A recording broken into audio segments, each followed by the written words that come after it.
এই বালা দুটো শাওনের হাতে পরিয়ে দে। এই অধিকার তোরই। না, তোমায় পরিয়ে দিই মা।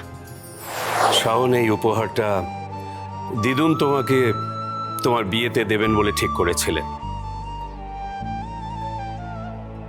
রুদ্রপুরের বাড়ির একটা পুরনো প্রথা আছে, এই বালাটা বংশ পরম্পরায় উত্তরাধিকারীরা পায়। তুমি অমিতেশ ব্যানার্জির একমাত্র নাতনি। তোমার দিদুন চান ব্যানার্জি পরিবারের এই গয়না তুমি বিয়েতে পরো, তবে মেয়ের শাশুড়িরই মেয়েকে এই গয়না পরিয়ে দেওয়ার একমাত্র অধিকার আছে, অন্য কারণ নয়। কিন্তু দাদা, মন্দারের তো মা নেই, সেক্ষেত্রে দিদি তো মন্দারের মা বিথিকা। মন্দারকে সন্তানের মতো দিদিই তো বড় করেছে, তাই এই নিয়মটা দিদিই করবে। দিদি, দিদি নিচে আয়। এই তো বীরু, বল। এই বালা দুটো শাওনের হাতে পরিয়ে দে। এই অধিকার তোরই। আচ্ছা দেখি।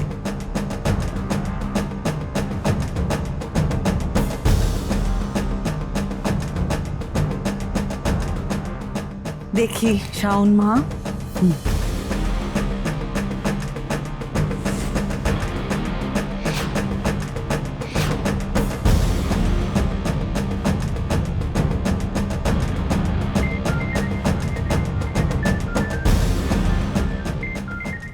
আমি তো বলেছিলাম ধৃতিমানকে ধরতে পারলে তবেই ফোন করবে।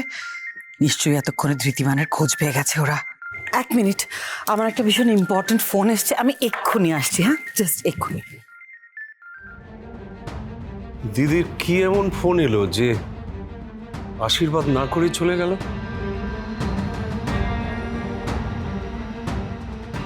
স্যার, এসো এসো প্রদীপ।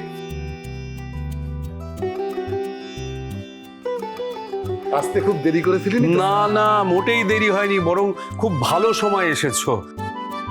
শোনা, একে বলে আয়োজন। একে দেখলে না চোখ পুরোটা এড়িয়ে যাবে।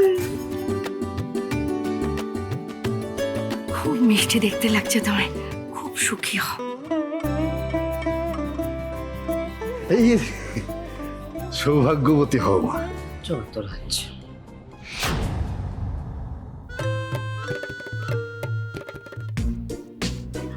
মা, অন্তত 80-90 গ্রাম ওজন হবে এটা। এটা কি করছেন আপনারা? এই রে, দে দে দে। আর শাওন ম্যাডামের জিনিস তুলেছেন কেন? দেখছিলাম দিন এদিকে।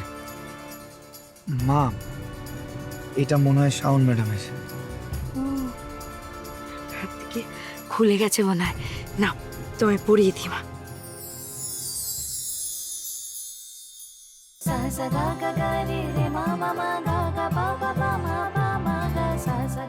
মেয়ের শাশুড়িরই মেয়েকে এই গয়না পরিয়ে দেওয়ার একমাত্র অধিকার আছে, অন্য কারণ নয়।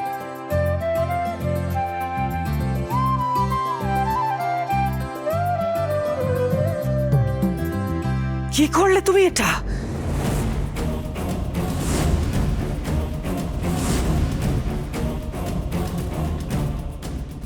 শাওনকে এই বালা পরানো